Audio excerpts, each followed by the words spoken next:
Your car is collecting more data on you than your phone, and most of us have no idea where it's going. I'm not being dramatic. Cybersecurity researchers and EV lobbies are telling the government the same thing. Data is leaving your car whether you like it or not. And that is only half the story for anyone who owns a modern car today. And we're going to look at the most crash-prone city in Australia, which has nine of the top 10 most crashed roads in Australia. Crashiest crash magnet roads. That one. And in Western Victoria, a stock agent has parked his 2009 Toyota LandCruiser just 300 meters before the magic 1 million kilometre mark. That's big. Ford is also turning to China's Geely to save one of its European factories, which has significant and wide-ranging ramifications for the entire industry. I'm going to dig into that and also look at BMW planning to cut thousands of jobs, an EV MX-5, and Mitsubishi has finally put a date on when we'll see the all-new Pajero. I'm Feann, grab a beverage, settle in. We're going to talk about what's affecting motorists this week. There's a lot going on, so buckle up.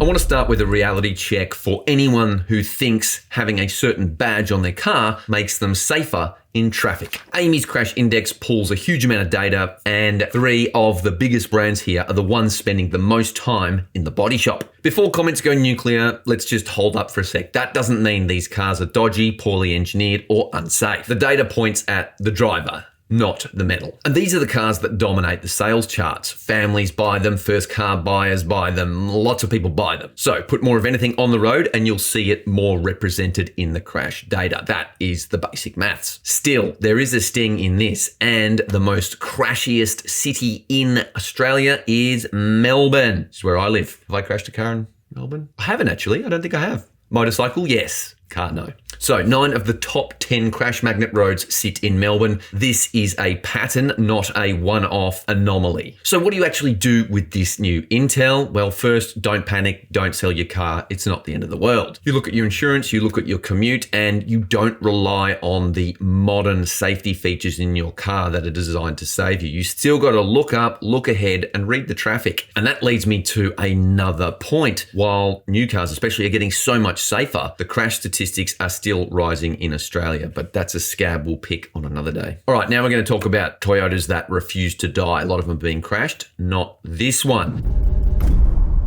So Gary, a stock agent out of Hamilton, has parked his LandCruiser 300 meters short of the 1 million kilometre mark. So his idea is that someone, the buyer, he's got it up for auction in a couple of weeks, will be able to drive this car across that 1 million kilometre mark. Is that something that appeals to you? Let me know in the comments. Me personally, I'm not sure if I want a car with 1 million Ks on the clock. Nevertheless, that engine, that gearbox has never been replaced. Almost 100 services all in the same place in Hamilton. That is impressive. There's no doubt about it. So it's had farm work, it's had dirt roads, it's had hard kilometres, and it's still going strong. The bit that really got me though is Toyota saying they're not sure what happens when the odometer clicks over 999. When it gets to 1 million, is it going to freeze? Is it going to throw a code? Is it going to create a rift in the space-time continuum? It's hard to say. No one knows, but we will know when the owner takes delivery and takes it across that line. Or maybe the new owner will just leave it parked and never do it. Everyone's in suspense forever. But this is a poignant example of why people still pay a premium. They're still happy to pay the Toyota tax for these vehicles. Every now and then, a car like Gary's puts a brand's reputation and reliability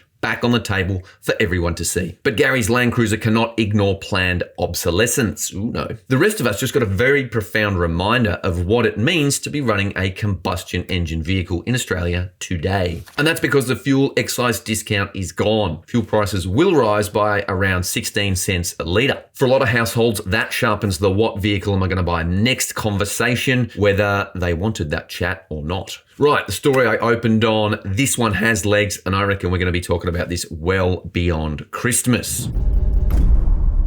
Modern cars collect a lot of data: speed, location, whether you put your seatbelt in, what radio station you listen to, whether you pick your nose, whether you do other things with it. That's gross. Some systems can even log into the stereo, and others can tell how many people are sitting in the car at any given time. And this data is very, very valuable. Advertisers want it, insurers want it, the government wants it, and of course, the car companies love it. And plenty of manufacturers are building their next business model on subscriptions and software, not just steel and tires. This week, AEVA, the Australian EV Association, went to the government to lobby on national security and privacy. Their point is simple. If the car stays connected through servers you do not control in a jurisdiction you cannot regulate, who owns the record of how you move around your own city? And countless other data points. I'm not telling you to rip the SIM card out of your dashboard or put stickers over every possible camera in your car, but I am saying the law has not kept up with the advanced products we are now getting today. And look, this is something that affects many high-tech consumables, not just the automotive industry. But if big brands want us to be connected on absolutely everything, I think they need to tell us what data is leaving the vehicle and why and who gets it, and whether or not the product will brick half the features you paid for if you do turn these things off, which they may do. Privacy matters, and I get it. We do forego a lot of privacy for convenience. If I say the word Merkin within earshot of my phone, Zuckerberg and his cronies are going to be spamming me with, little crotch wigs on every feed I've got. But here's the difference.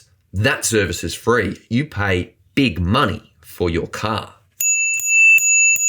That is a crazy bike bell. It's quite nicely engineered. Anyway, late breaking news. Honda Australia has announced a super cute EV1 price in Australia, and it's way cheaper than we all expected. $37,000 drive away. It looks cool. I can't wait to drive it. But here's the problem. More than 6,500 people have expressed interest in this vehicle, and only 130 of them are coming to Australia in 2026. So a lot of people are going to miss out. And I think what's going to happen is you're going to see these cars sold for $37,000. And then people are going to flip them. And remember when that, the Toyota GR Yaris came out, and it was crazy cheap. It was 40 grand or 50 grand or something. And they had 2,000 of them or something at that price. They all got bought. And then when the price went up 10 grand, inevitably, a lot of people made a lot of money. Now, is that a good thing? Are you going to get in and try and buy one? Let me know in the comments. And also, if you like this, I do it every week. Don't forget to subscribe if you want to get it when it hits the digisphere. 10 years ago, no one at Ford would have even believed this, or if they briefed someone high up in the company, they wouldn't have done it with a straight face.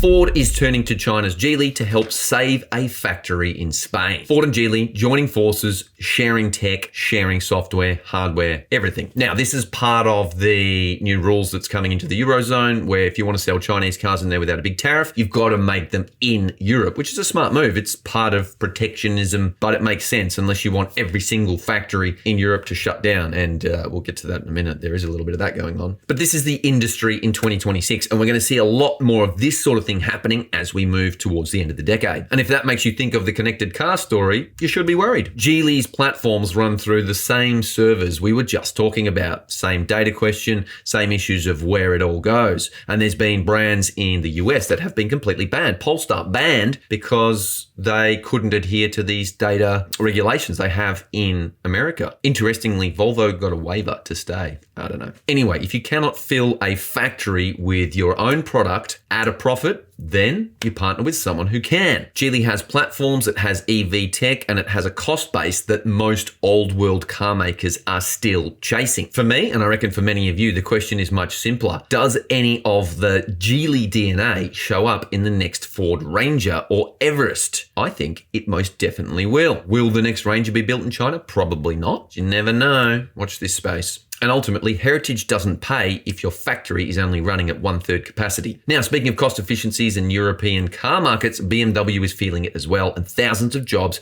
are on the chopping block. BMW has been selling premium and precision for over 100 years, but the numbers now look ugly, and they are doing what everyone else does. They are hacking and they are slashing. I partly blame the European Union for this, for bringing in these regulations that said everyone has to go EV and blah, blah, blah. I think EVs are good, but regulating in your market and forcing all these brands to go, we're going to go full EV by 2030, 2035, and changing their entire product plans to do that has really hurt a lot of car makers there. And ultimately, European labor is not getting any cheaper, and no one can really compete with Chinese labor costs. They have the best manufacturing at the lowest price right now. Or maybe not the best manufacturing, the smartest manufacturing. And these BMW cuts will be deep, But it is not alone. VW is plotting massive cuts to jobs and potentially even shutting factories, something it has never done in its entire history. Even Mercedes and other Euro brands like Peugeot and Fiat are feeling the pinch too. This is going to be a very interesting story as the years roll on. A quick one for enthusiasts. Mazda's global boss has left the door open to an EV version of the next generation MX-5, one of the most beloved sports cars on the planet. I've driven lots of them. They're fun. They're so much fun. They don't go very fast, but they don't need to. Anyway, part of me wants a lightweight electric roadster that is super entertaining, and I think they could build it. The other part of me thinks Mazda should stick with an Atmo engine and a gearbox that you stir yourself. But as we all know, the times they are changing. However, if they keep the weight down for this EV, I am interested, just like I'm super interested in that Toyota MR2. Yes, please. But if it is a big brick battery wearing roadster clothes, no thanks, I'll pass. Let me know in the comments where you sit on an EV MX-5. Right, this is a story I promised you at the top. We're coming back to it. Mitsubishi Pajero, all new, people are frothing.